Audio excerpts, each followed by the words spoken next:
If you want to set the launch of your beautiful children's book up for success, then this video is for you. We'll talk about something that is so easily implemented that we can and should start to apply today. Hi there, I'm Eevi, an award-winning children's author and ghostwriter over on eevijones.com and the creator of Children's Book University. I create videos specifically for children's authors, so be sure to subscribe so you don't miss any of my videos.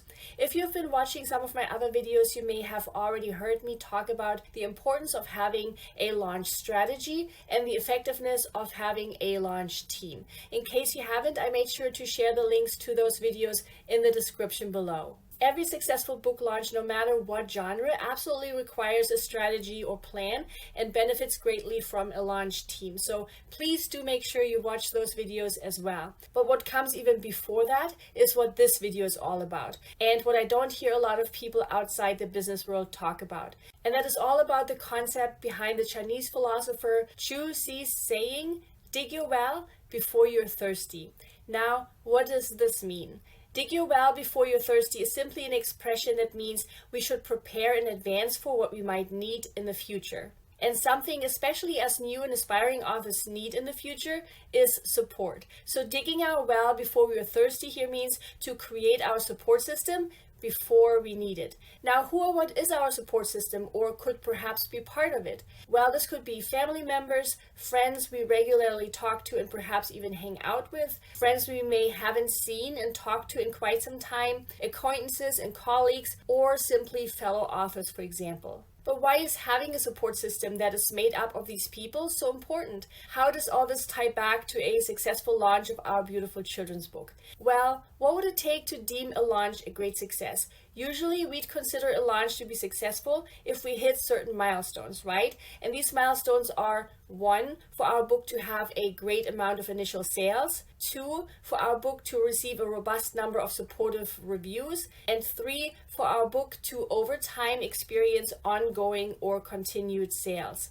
Now, as the author of our precious book, it is our job to initiate and facilitate us meeting these 3 milestones. It is us who have to help our book to those initial sales. It is us who have to help our book receive those supportive reviews, because if we provide for those, our book is infinitely more likely to have ongoing success. But unlike many aspiring authors believe, whether a book is successful or not is not based on luck, but on our initial and ongoing efforts and actions we take. So then, in order to facilitate these initial sales, these initial reviews, and these ongoing and continued sales, we need a support system. So to bring it all back to our saying, we need to build the support system ideally before we need it for our launch. Meaning we should reach out to and connect with our family members, our friends, our acquaintances, colleagues, and fellow authors before we need and approach them for our launch. Because imagine this: you're friends with someone over on Facebook or Instagram or even LinkedIn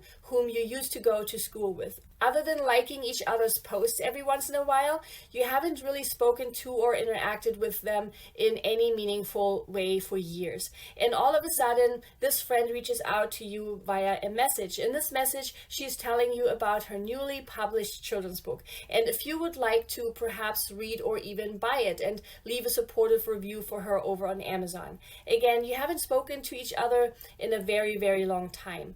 Now, how would you feel? Would you be eager to help this person, or would it perhaps feel a bit awkward to be asked this kind of favor out of the blue like this? It would probably feel a bit awkward, right? If we receive a message from someone we haven't heard from in a while, and the first thing coming out of their mouth is an ask or something they want us to do. It just wouldn't feel very good. But not just for the person that has been asked this favor. The person asking for this favor probably feels a bit awkward as well. But if we dig our well before we are thirsty, this will feel so much less awkward and so much more natural and effortless. So then the question is, how do we dig this well? Today, this very minute, now. It's really quite simple. In order to start building our support system now, all we have to do is stay connected with others. Because reaching out to someone we have been talking to every once in a while is so much easier and feels a lot less transactional. And that alone will make all the difference. It will make it so much easier for the other person to say yes to our request. And it will make it so much easier for us to reach out and ask for support. Now you may be thinking, but Eevi, I do not have the time to stay connected with all these people. So let's take a look at what staying connected could look like, because it doesn't have to take as much time as you may think. I promise. So here are 7 really simple ways we can stay connected, spending just a few minutes a day on nurturing those relationships we already have in our lives, so that once we are ready to ask for support, it's really easy for others to say yes. It's really helpful to divide our potential support system into 2 categories. 1, those we are connected to on social media, whether that's on a platform like Facebook, Instagram, or LinkedIn, for example. And 2, in-person connections, meaning people we usually just communicate with in person, so not really via social media platforms. So this could be people like our colleagues or our neighbors, perhaps. So keeping these 2 categories in mind, let's look at some examples of how we can dig our well and nurture our relationships with those people already in our lives. One of the easiest ways to stay connected would be to make use of Facebook's handy-dandy birthday reminder feature. People often make fun of it because it almost feels like cheating, right? Because more often than not, we would forget most people's birthdays if it weren't for this little daily notification. But if we use it in more intentional and thoughtful ways, it really can make a difference and can strengthen our relationship with some of our friends instead of getting lost in the sea of other seemingly obligatory birthday wishes on that person's feed. This right here, for example, is a birthday notification I received for my friend Wendy. Looking at her feed, I see that lots of people already posted a sweet little birthday note, mostly using one of the pre-generated little messages from the bottom here. Simply just posting a pre-generated birthday note would already send us on our way to nurturing our relationship with Wendy. I personally like to take it a tiny step further though, just to help make others in my life feel a bit more special. So instead of simply doing what everyone else is doing, I click on the messenger button and share my birthday wish with them via a private message, because that makes it just a bit more personal. And sometimes I go ahead and record a really quick 20-second voice message within Messenger, wishing them a happy birthday that way. If you've ever received a birthday wish this way, you know that it feels just that much more special, right? Because we know that this person went the extra mile to wish us a great day. Now, if I have their phone number, I send them a text message or a voice message that way instead. I love doing this because now the recipient will be really impressed that we remember their birthday, because they no longer associate our text message with Facebook's birthday notifications. It's so easy to stay connected this way these days. I'm not big on calling people, but I absolutely love sending short yet thoughtful text or voice messages this way.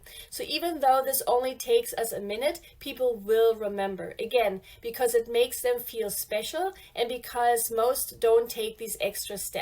Another easy way to stay connected to our friends and family would be to pay attention to and interact with their posts. So for example, are they sharing about the recent move or about having started a new job? Have they reached an exciting milestone in their career? Are they celebrating an anniversary? We notice if someone gives our post a thumbs up, right? And we love if someone takes this literally extra second to hold down this like button so that they can then select the heart instead. So instead of just scrolling by, we can heart our friends and family members' posts, only if it feels right, of course. And to be even more supportive, we can add a heartfelt and thoughtful comment below their post, whether that's to congratulate them, to encourage them, or to motivate them. Whatever it may be, any thoughtful comment we add here will bring us closer to this person. And again, we can take this even further by, instead of commenting on their post, we simply write them a private message or record them a quick voice message. Now, we don't have to do this with everyone. Reaching out to even just one person like this every day will make a difference. It will help us dig our well before we are thirsty. It's all about being consistent, taking just a few minutes every day. That's what will help us appear more regularly in people's lives. Another easy way to stay more connected to our friends and family is to pay attention to what they might currently be needing help with. Here it's important to note that being there for others doesn't have to cost money. For example, maybe someone is mentioning that they have a really hard time with something right now. Instead of just scrolling by, we can offer our moral support, either in the comments or via a private message. We can let them know that we are there for them, that we are thinking of them, that we are sending them a virtual hug. We so often underestimate how much our encouraging words and our kindness can affect others. Or perhaps someone is mentioning that they are trying to rent out their house, for example. Here, a really easy way to be supportive is to share their post. It's easy to do, it doesn't take much time at all, and it doesn't cost a dime. Yet this simple gesture can really help this other person. Sharing someone's post is so easy to do, yet we can probably count on our two hands the times that others have shared our post, right? And because this doesn't happen often, we remember these supportive gestures of others. So if we too want to be supportive and be remembered, sharing others' posts is such a beautiful way to do just that. Now, these simple yet powerful ways to stay more connected to others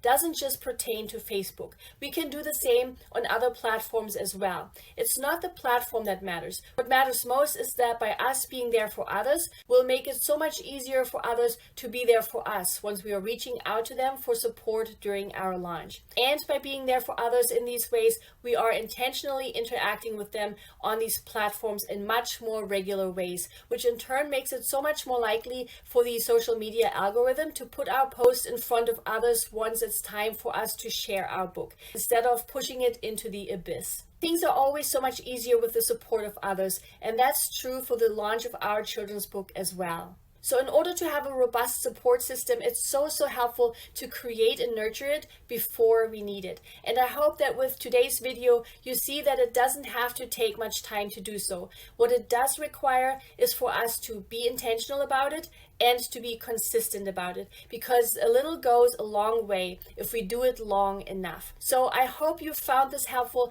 and I hope you take it to heart, because this will make such a big difference. And if you need any more step-by-step guidance on how to prepare and go through the launch of your beautiful children's book, so you know exactly what to do day by day, then you might be interested in my 30-day launch mastery that goes over how to reach out most effectively and how to get people who are already part of our world interested and excited about our children's book, whether it's not yet published, about to be published, newly published, or published quite some time ago. So I went ahead and shared the link to it in the description below. If you haven't yet, please give this video a thumbs up and subscribe. It really encourages me to keep making free videos for you just like this one. Here's to digging our well before we need it.